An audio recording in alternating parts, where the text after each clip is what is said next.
და ინფორმაცია, რომელიც ცოტა ხნის წინ გახდა ცნობილი, შინაგან საქმეთა სამინისტროს თანამშრომლებმა განსაკუთრებით დიდი ოდენობით ფულის გათეთრების ბრალდებით რამდენიმე პირი დააკავეს.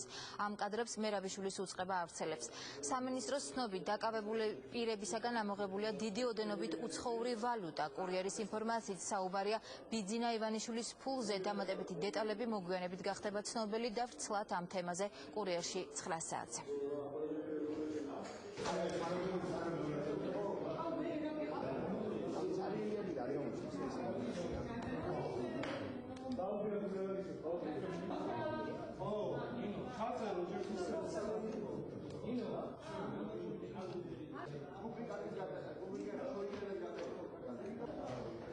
დაკავებულია რამდენიმე პიროვნება, რომლებსაც თან ჰქონდათ დიდი ოდენობით ნაღდი ფული. გამოძიება მიმდინარეობს საქართველოს სისხლის სამართლის კოდექსის 194 მუხლის მესამე ნაწილით, რაც გულისხმობს განსაკუთრებით დიდი ოდენობით ფულის გათეთრებას.